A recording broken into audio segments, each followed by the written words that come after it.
I'm Jeff Bond, and welcome back to the Steward Chair, where we bring business leaders insights that will go beyond the balance sheet to help you build a more resilient and impactful organization.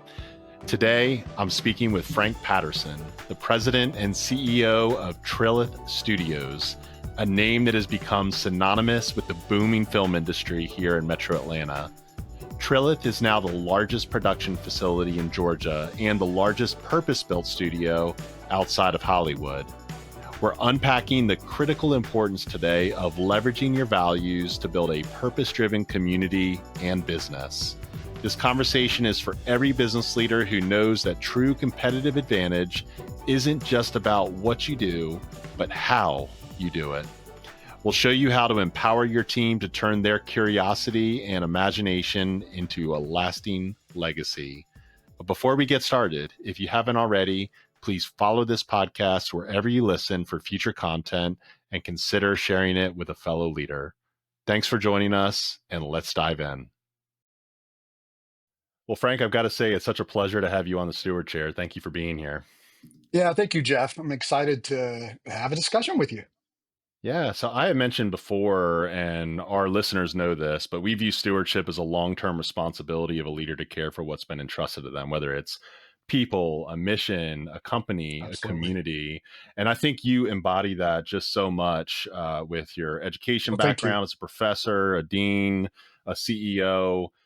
We're going to dig into that today, but I really want to kind of start with some of the early influences in your leadership philosophy. So, first, could you share with us a little bit about your early experiences as an educator, business leader, and relationships with people like your Uncle Oscar that have shaped your approach to Wow. leadership and stewardship at Trilith? Yeah, well, I can start with Uncle Oscar. He meant a lot to me, my Uncle Oscar Martinez, and he was. By the way, I named my son Oscar because he had such an Mm. impact in my life. But he was not a man that you would see as having any financial means. But he was an extremely wealthy human being because he was much loved by his community in Houston. He made the best tamales, and this is not an exaggeration, but because his hands were very big and he had been doing it for so long, he made the best tamales in the world, and he used tamales as a way to connect with people and to have community connect because he would make scores, multiple dozens of tamales every week, and communities so looked forward to it. But it was really, as I got older and realized, of course, when I visit from college, it was like, oh, can't wait to get some Uncle Oscar tamales. But what I realized when I got older, what it was really the fabric that he used to connect his community, which was not a community of means, uh, and but one that was much richer because of the way that he cared for young and old in his community, and the belief that he had that if we love each other first, regardless of our differences, right, we can get through anything. And food, of course, ends up being this great connecting device. And so it was ironic that when I dropped out of, or let's be honest, I got kicked out of college a couple times, but They asked you to leave, right? yeah, I was Or maybe to not politely, be there. yeah, it would be so nice if you weren't here. And it was, but during one of those stints, I joined a management team at Pizza Hut, and fortunate for me, as at a time when a man named Art Gunther, the late Art Gunther, was the president of Pizza Hut, an amazing leader, and really had some core beliefs. He was the first person that where I heard the term purpose-driven business, purpose-driven initiatives. He was the first person that pointed out to me and our team the way that you empower people by trust and motivating teams, right? And by the way, I was a kid, right, in the Pizza Hut, you know, QSR system, right? I was very young and impressionable, but his leadership principles about um, purpose-driven initiatives, customer-centric focus, and he was one of those early people that said, really recognize the power of innovation if you empower people. And so there was this weird sort of connective tissue between what I learned from Uncle Oscar about how to bring people together, and ironically, the food that we came from in Pizza Hut. And it really came at an important time because I was a bit of a lost soul, not being able to get through school, and coming from a divorced family, and just not being able to find my grounding, right, my footing. And so Art Gunther played an important role in giving me some focus and how that might impact people through business. Yeah, well, thank you for sharing that about Oscar and art and those early influences, because I think it's so formative. And so much of what you said resonates with us in terms of building community. The word connection is such an important word. I feel like in today's Absolutely. world, we're so deeply disconnected in a lot of ways. And I think it's what we're built for. I think we're built for one another and community. And I just love the depiction of your uncle creating these tamales and bringing the community together, and then art teaching you what purpose driven really means, and how that can motivate business impact and giving people agency in this world. I think everybody ultimately wants to be seen, heard, recognized, know that what they're contributing to the world is valuable. And I'd love to dive into how you're kind of employing that today at Trilith, because I think as a purpose built community, you're doing so many wonderful things with intention that are reflective of those early experiences. So I'd love to just Yeah. first start with like what motivated you to take on this role as CEO of Trilith, considering your background in education, digital technology, and then, what your vision has been from the moment you said yes and Yeah. and to where we're at today. Well, it's one of those things where uh, I think it's always helpful for all of us, to remain wide eyed about opportunities that might come, and to not be so centered on one goal, about one path for your career. And I think this may have just come by me naturally. Maybe it's a personality trait, but I was never one of those people who could, rise up a corporate ladder. Nothing wrong with that, because I have friends that have done really well in that space, but my brain just didn't work that way. And so I didn't see myself at Trilith. That's not, I made my first movie, a little horror film that my mom called a horrible little film, in 1986 or 7, but it sold a whole bunch of VHS tapes, and all of a sudden I was in the movie business. But I was just learning. It was basically me and my friends in a field with a Panavision package. I was just trying to learn how to make a movie. I didn't know what I was doing. But an English teacher in high school, who encouraged me to move from the little small town I was in and to lean on my writing skills. I had some natural writing skills that he helped foster. Um, really caused me to focus on storytelling. And I made films, and then I went through that process, had to learn about how to be an entrepreneur, because no one would hire me as a writer director. So I had to raise money to do it myself. And then I did it again and again. And I began to realize, wow, I know how to steward capital. By the way, I didn't at the beginning, but I learned how to steward capital, how to take care of investors, and then how to make things, and then how to bring teams together, and through movies, and then through various entrepreneur endeavors, that I created several startups and found myself being an entrepreneur in that way, in the technology space, right? Having at one point built digital humans, and didn't know I was going to find myself doing that. But just really having, I think the thesis here is being open to the curiosity that we all have about what's possible, and being willing to pivot into something fun and new. And that really was what happened to me with Trilith. And when I joined it, at the time, we were Pinewood Atlanta Studios. And it was the way my partner Dan Cathy presented it to me when he approached me was, think of this place as a 700-acre canvas that you can paint however you want as an entrepreneur. Let's think about this place that well. Well, that's not what you think of when you think of a studio facility, right? And so kudos to Dan, to he's such a visionary, and just to be able to to to recognize that, back to Mr. Gunther's teaching. If you empower people, right? They and so what was happening. I was trusted by Dan and the Pinewood team to jump in and be its first CEO and to do this. And then when we bought out Pinewood and rebranded as Trilith, we began. And by the way, we went from what was 700 acres then to now Trilith having close to 2,200 acres, right? And along the way, recognizing, wait a minute, what we really need to be doing here is build. We're really focused on building this place that has everything that great storytellers need to do anything they can imagine, right? And what a big idea! But if you can be entrepreneurial, right, and support the great storytellers that we get to support, like James Gunn. Superman opens this weekend. I don't know what time this is going to broadcast, but anyway, We're gonna have to please go accelerate watch that it. now. Yeah, exactly. Anyway, the opportunity to really paint that canvas here was what was exciting to me, right? And so we sort of grew into this. We had in our guts this purpose, but we really grew into being able to recognize that at Trilith we set the stage and we enriched the lives of the story makers who inspire the world.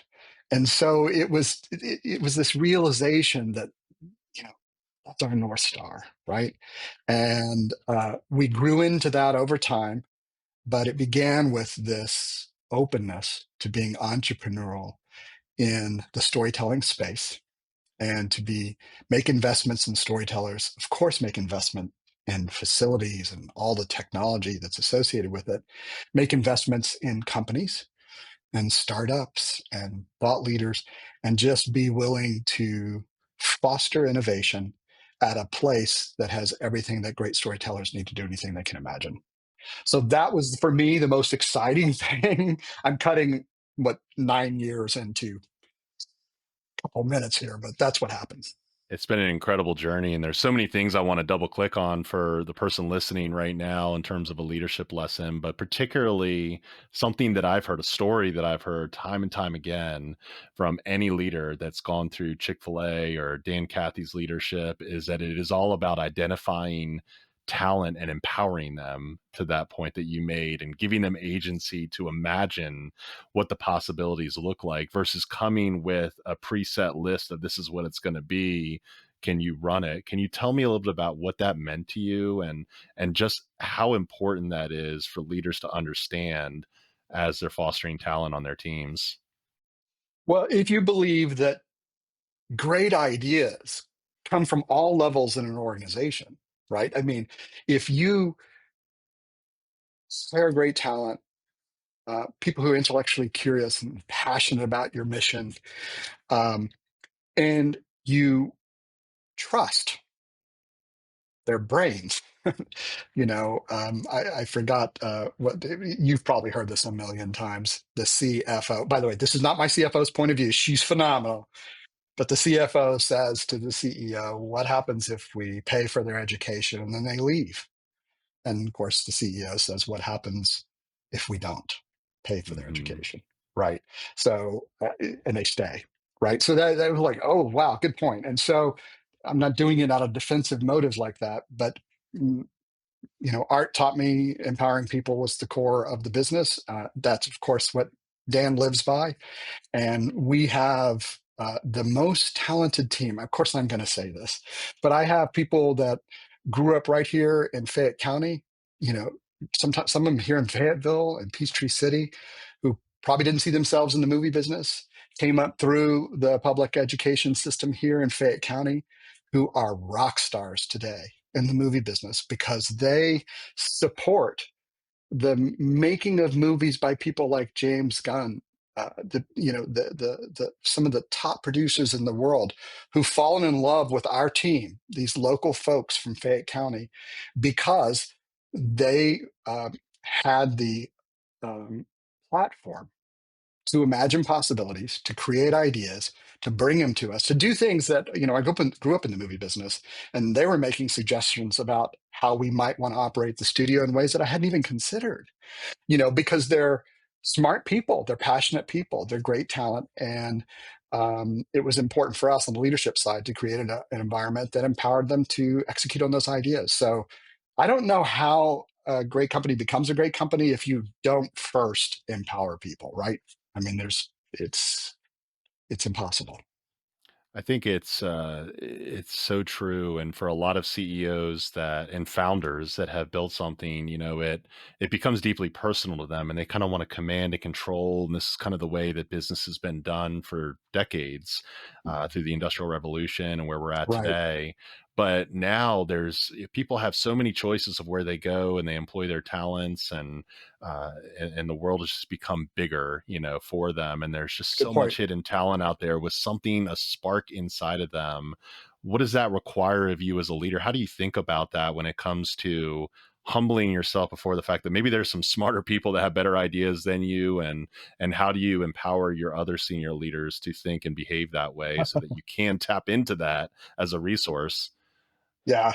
Isn't it funny how our foundational high school experiences impact our lives? It's Because, like retraining what we learned in childhood, all the bad behaviors, all the way yeah, we were brought up. well, but what happened to me is I wasn't a great athlete. I wasn't the smartest person in the room. Uh, so, any kind of academic competitions or any of that. What I sort of accidentally stumbled into is I'm a big fan of smart people, really fast people, you know, amazing athletes. I'm your biggest fan. And so, in fact, I got in trouble in elementary school because I got a D in what we used to get graded on behavior back in the day. It was a conduct grade, and I got a D. And it was because when my mom went to visit Mrs. Robinson, she said it's because Frank is Sim's biggest audience, and Sim was a friend of mine. It was very funny, and I would just laugh. And I realized that I really admire talent. And so my gift sort of became came over time of, wait, if I put this person with this person, I can create a great team, whether it's a football team or academic team, or by the way, an entrepreneurial team that's building, for example, digital humans. Like, you just put the best players together. And because I'm such a fan, and by the way, I can't do any of that stuff. Like, I've worked with literally some of the most talented people in the world, and I, it doesn't take humility to say, "Wow, I can't do that." I think what I learned over time was, but I do know how to pull them all together, and so I think because I'm so passionately a fan of the talent for our other leaders around here, they see how much I get excited when someone demonstrates their talent. I celebrate it and I get excited. And so, especially for our young people that are coming in leadership roles, they've often remarked, you get so excited about that, and people get jealous sometimes when other people stand out. It's like, well, actually, the opposite reaction is the by far the best reaction. Get excited about it because you're going to learn something. So I think being a consummate student, which probably made me a professor, and not having the capabilities I wish I had, but being a big fan for them, helped me recognize how empowering people with teams creates enormous opportunity. And that turns out that's kind of one of my skills. Wow. Have you ever considered how proud Uncle Oscar would be knowing that this idea Absolutely. of connecting people would be so manifest in the way you lead today? Absolutely. Just about made me cry just now. But yes, absolutely. The other thing was that he never went to college. In fact, I don't think he graduated high school, but oh no, he did. He did. He went right into the service actually. But it was critically important for him that I get that experience of going to university. I was a first generation student. And the reason why was because he worked so hard to give my generation the opportunity, and that I'm obligated now to work so hard to give the next generation. He said, we are building generations on a ladder. And the way we get to the top is it's your time to be the rung. And I put you up here, you've got to and that. So when I think about how proud he might be, my hope is that it's proud that I've lifted the next rung for others, because I think what he was all about and what I learned from him. It's beautiful. You'd be so proud. I want to talk about how you've created this ecosystem for creatives, and it's so inclusive. I mean, the way you've built this community and ecosystem at Trilith so that it supports storytellers, encourages collaboration, it provides a variety of housing options for people at different stages of their lives. Talk to me about why that was so important that Trilith do things this way. Well, first of all, I would say our chief visionary, Dan Cathy, was, while he didn't grow up in the movie business, right, um, recognized the power of place. And that was so attractive to me when I first got here. And he was dreaming and scheming up, like, what if we built a place that included a town? And what if we built, and I remember thinking, wow, see, my early experiences in Hollywood was living in a place that kind of had everything you needed and you wanted to, as a filmmaker, even though it was kind of a dangerous place to live at the time. Back in the day, Hollywood was, the town was a, I befriended the gang on the corner. That's all, but it was recognizing, wow, if we could build a place that had everything like that, what would it be? And, from my point of view, I shared with Dan, our industry is very tough on people. Our crews live nomadic lives. And in some cases, it's a bit of a family wrecking industry. And so it's really hard on people. And so the idea of building a place that has homes and restaurants and a beautiful wellness center, incredible green space, very thoughtful design, beautiful design. A guy named Lou Oliver designed the town and the houses, and he's a new urbanist who's a great thought leader in how you build community. And so it's not what you think of when you think of as a movie studio. But if you spend any time in Hollywood, almost every major studio is next door to what was a sort of 1950s, or in many cases a 1920s community, that where people lived and went to work every day at the studio. And so to do that here in the Southeast, and to do it in a way that's very thoughtful, because if you look at the development history of the studio facilities in the neighborhoods that are adjacent to them in Los Angeles, almost always that just happened to work out that way. Laurelwood was the neighborhood that became Studio City when facilities were built there. So it was just, kind of Milltown mentality. We had the labor here. But what we have been able to do is kind of thoughtfully design that place, like design a place like that with purpose. And so we find that the filmmakers, crew members, cast members feel very cared for when they get here. We're 20 minutes from the most traveled airport in the world. They land in this amazing studio facility with beautiful houses and bespoke restaurant concepts and our own hotel, the Trilith Guest House. And it feels very thoughtful, and like we're thinking about you and we're caring about you. And now the community's gotten big enough, and our restaurants and all the I think we have 67 businesses here at Trellis now, from the largest lighting and grip company in the world to the best donut shop in the world, largest lighting grip company in the industry, I should say, in the US. So anyway, my point is that immediately it's a differentiator immediately. So no matter what studio facility you've shot at, when you come to Trilith, it's not just a facility, it's a place. And that placemaking turned out to be uh, way more important than, right, the studio facilities. Well, Frank, I got to say, I was there for the State of the Industry event that was last Oh, year. And it cool. was the first time that I was there setting up a podcast with our co producer of the show, Quentin, for one of our clients. And I mean, we just were a small part of this big thing. And I just remember driving around this campus like 5 miles per hour, just looking around at this European Yeah. inspired town, going to these restaurants, seeing these beautiful homes of all different shapes and sizes, and the magnificence of the studios, and just the feel and the energy of this space was incredible. But you know what even stood out more was just the amount of land that was still available to develop. And so, what are some of the what if questions you're asking yourself today as you're imagining the future phase of Trilith? Yeah, well, when through research and best practices and inspiration trips, uh, we learn over time that to build a place actually required a little more acreage than what we had. And so through the Trilith Land Fund, we've been able to, go from essentially what I think originally was, let's say, 700 acres to about 2,200 acres and more, and to be opportunistic about how we can place make. And that's really how we landed the National Training Center for U.S. Soccer and the headquarters for U.S. Soccer.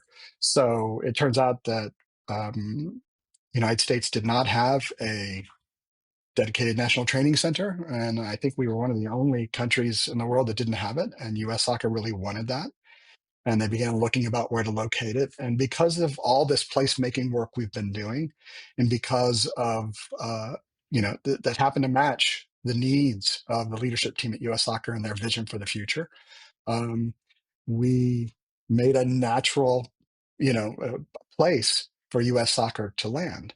And one of the many kind of media, of course, we produce around here is sports media. So there was this natural synergy.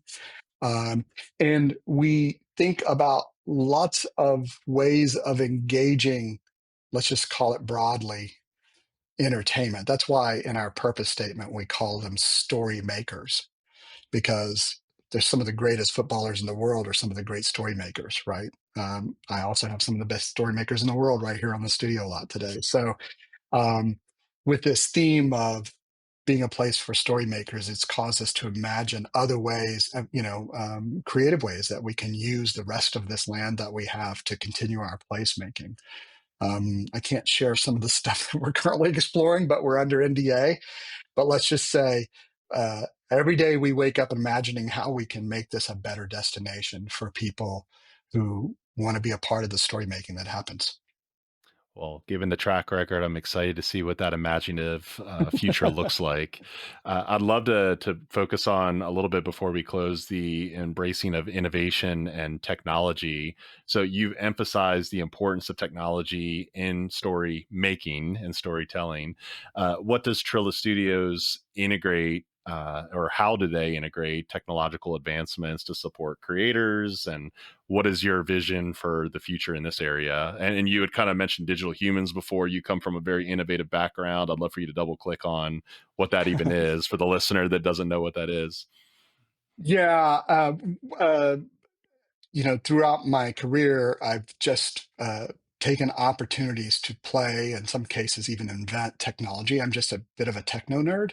And I did have the opportunity to co found and be the CEO of a company that made digital humans. And we made the digital human, the virtual Michael Jackson that appeared at the Billboard Music Awards about 9 years after he passed. If you go on YouTube, I think it has like 110 million views now. It's so cool. But it was a song on an album that he did not release, and so we created a before he passed. So we created a performance at the Billboard Music Awards.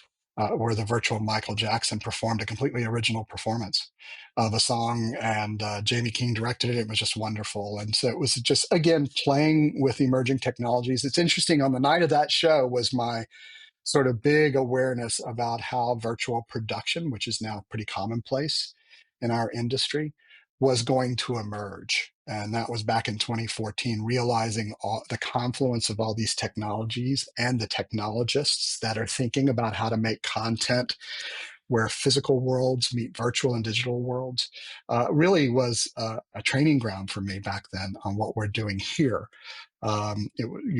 We've partnered um, in the creation of a number of technologies here. Our virtual stage by Sweetwater, and it's led by the Lux team here on stage 22, is probably best in class. I mean, this field is changing so fast. I don't know if we're the best right now anymore. We're one of the largest and one of the best applications of virtual technology in the world. And it's for those who don't know what that is, just think of a 360-degree set of LEDs, 80 feet long, 80 feet wide, 90 feet long, 35 feet tall, just complete 360-degree environment where you're inside of a game engine. And you get to go anywhere the game world can take you. And of course, with the imagination of our creators around here, they can take you anywhere your imagination can take you. And so by being able to put actors and physical cameras and set pieces in a game engine where they interact with virtual humans and virtual assets. You can anything, like we say, we really do want to give filmmakers everything they need to do anything they can imagine. And those kinds of technologies are the tools of the future.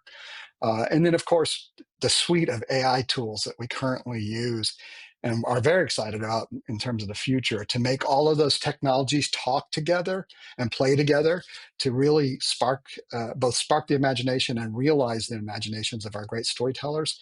It's such an exciting time. And I know there's a lot of uncertainty around AI, but I guess maybe because I grew up as a bit of a technologist, I just am super excited about it.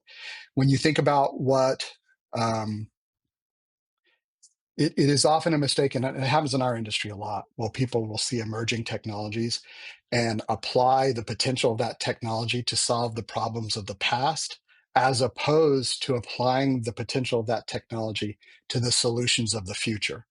The accountants in my world tend to say, look in the past how much money we're going to save with these technologies. The artists in my life, the James Gunns of the world, they're not thinking of that. They're looking at the potential of that technology and they're saying, wow, cool. We could do something that's never been done. And by the way, it doesn't end up saving money. It just ends up increasing the value of the experience for the watcher of the content. And it's so exciting. So I can't wait to see what our next generation of storytellers are going to do with AI to entertain us as humans through story. I think there's so much through technology that really serves human creativity. It doesn't replace Absolutely. it. It just enables you to bring and create more value. And clearly, the investment that you have in creating this environment for story makers, storytellers, creatives of all different types, at Trilith shows that you're embracing this technology for the sake of 100%. human flourishing. Uh, Absolutely. so anyone that comes to you with kind of that doomsday AI perspective of it's going to take over the world, how do you kind of speak to them about that and maybe put them at ease? Well, first of all, I don't see um, AIs or suites of AIs or robots um, ever. Maybe I'm limiting myself here. Gaining consciousness, being able to understand what it's like to be a human.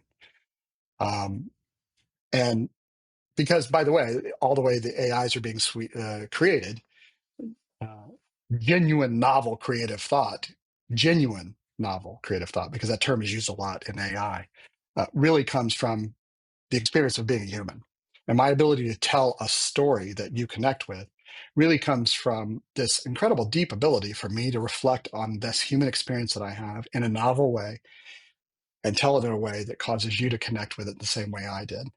And so without a human conscious, it becomes impossible, literally, for AIs to create content that genuinely connects. Now, I think what's going to happen is these AIs are going to, and it's happening right now, um, are going to take a fair amount of maybe a third, maybe half of the lower end of the market share of all kinds of content that's being created, from brand content to advertising content, even storytelling content, right? But we are incredibly gifted as humans to recognize when something's not human. There's a term called the uncanny valley that was created by a Japanese researcher back in the 1970s that pointed out the more we try to make something look human, and he was talking about robots, the more we try to make something look like human, the closer it gets, the creepier we feel until there's this place where we cross the uncanny valley. And so that's what's happening with AIs right now. There's a bunch of AI slop that's going on, and we recognize it, we smell it, we know it's not human, and it just tunes up our brains to what's more human. And by the way, only going to create more opportunity for premium genuinely created content that, by the way, happens to use a lot of cool AI tools in the making. Amen. And I think it goes back to everything you learned from Uncle Oscar in terms of the importance of this all leading to human connection.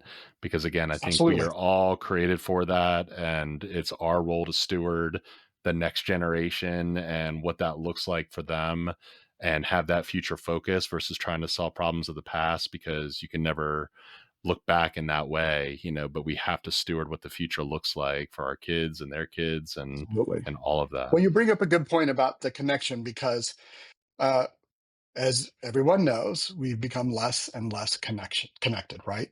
Through the technologies and so what's the natural human reaction? I need more connection. And so the opportunity is to create stories and technologies and all kinds of things. By the way, the physical place that we've all been talking about here, this is all about us. The idea that we're going to give up the practice of sitting in a big dark room with strangers, gathering around the fire that is theater or story, right? Is insane. We'll never give that up. We love the idea of being physically present with strangers in a dark room around story, right? Because it connects us in a way that now we long more and more for. And so I'm just excited that we're kind of turning the corner here on finding ways to focus on connection. And I actually believe, again, probably more on the optimistic side. I actually believe these AI tools are going to help facilitate those kinds of connections in a meaningful way. Well, it's very affirming for me to hear because that's something that we're deeply focused on and care about here at Travel Leaders Media. And I just personally believe is the thing that I need to help influence with wherever we have Great. these conversations or however we serve our clients. And I see that in you, and it gives me a lot of hope. And this show, we have so many people who tune in that are tuned in right now that are current business leaders, that are entrepreneurs, but also the Oh, emerging great. leader who aims to balance business success with community stewardship and creative innovation. So, of all your diverse experiences, what advice would you offer to that person right now that's heard your story and that wants to carry on that mission? That's a great question. And I guess I would focus my remark on the younger folks that might be watching this. Um, there, there is, there are emerging trends right now to underestimate um, the value of industry, of the free market, of enterprise endeavors, and to look at uh, the shortcomings and the negative aspects of free enterprise, right? And I listen to young people talk sometimes in a way that makes me want to remind them that we have the good fortune of living in a country that values innovation from the human spirit and created this clunky system, this commerce based clunky system of free enterprise to help us leverage that human innovation to create meaningful outcomes for us as a society. There are companies that do a great job of it, producing incredible outcomes for us. And there are companies that just don't contribute, but might make money. And I ask every young person to recognize the incredible leverage that comes with industry that's focused in the right direction and to use the free enterprise system that we have here in the United States and other places around the world. But we're very fortunate to have been born into this to use industry to create important, new, cool, exciting outcomes that really elevates the human spirit. That's what we think we're doing with the best of movie making, with the best of storytelling. As you know, there's a lot of slop out there, but there's so much need for this kind of level of innovation in all areas of industry. And I'm excited to see what this next generation is going to do with it. Yeah, I couldn't have said it better. I'm a board member of Conscious Capitalism Atlanta, a movement Oh, started by of John course. That's Mackey of right. Whole I knew. Foods. And, this idea of free enterprise, voluntary trade has literally lifted humanity out of the dirt over the course of time. And Absolutely. if you look back at it, it most certainly has its shadows. But if you get completely hung up on the perils of what it's created and not focus on the solutions and tap into Right. this free enterprise system, we could look a lot like, the countries that aren't Oh, necessarily absolutely. doing so well out there these days. So It's it's funny you say important that. that we continue to beat the drum of what conscious capitalism actually looks like in practice. Absolutely. In grad school, I was uh, shooting a documentary in Haiti. And actually, I fell in love with Haitian people during that process. I was there, I think, 3 trips over a period of a year. And actually, I was just the cameraman, by the way. It was produced by Dr. Michael Corpy. But anyway, it I was there when Duvalier was overthrown during the revolution, and we were actually held in captive there during that process. And I got to know the Haitian people really. I just deep dive into that culture, and it caused me to recognize um, how a culture can form that doesn't enable the human spirit to genuinely engage in enterprise. And I don't know how we fix or help those kinds of countries. And a lot of people have been trying to work on it for a long time. But it was a very valuable, formative lesson for me because these are beautiful people, passionate people. I just fell in love with these people. And I just was heartbroken that they weren't in a system where that passion could be turned into incredible, powerful meaning for their society. So, anyway, Well, I agree Frank, with you that 100%. is such a great place to close out today's conversation. You've lifted my human spirit just by Thanks, simply Jeff. connecting with you today. This has been so much fun. And I know for our listeners, this will go a long way, a lot to rewind and listen back to and double click on. But Frank, we thank you for your time of place, your gift of wisdom that you shared with us all today. And I really am looking forward to what the imaginative and intellectual curious spirit is going to bring at Trilith under your leadership. So thank you. Thank you, Jeff. I really enjoyed the conversation. I love what you and team are doing. Please keep lifting it up. Thank you for the encouragement. Will do. Wow. My sincere thanks to Frank for joining us today. His insights on the power of values-driven leadership and creating an ecosystem for storytellers are a testament to the belief that community and connection are at the heart of everything that we do. And now, here is your steward's call. This is one key moment that you can take from our conversation and put it into practice today. So I want you to ask yourself, what would it look like to empower the talent on my team to be more imaginative and curious? What would it look like to give them more agency? Look for ways to foster that curiosity and empower your people today. Remember that building a legacy isn't a future event. It's a daily practice, and what you do today will shape the impact that you leave behind. If you found value in today's conversation, please take a moment to follow the Steward Chair wherever you get your podcasts. It's the best way to ensure that you'll never miss an episode, and to help us grow this community, please share this episode with a leader that you respect. A final thank you to our incredible team, executive producers Quentin Thomas and Thomas Mastrosotero, and our managing editor, Daniel Mastrosotero. They are the true stewards behind this show, and I'm your host and researcher, Jeff Bond. With that, now go and be a leader worth following.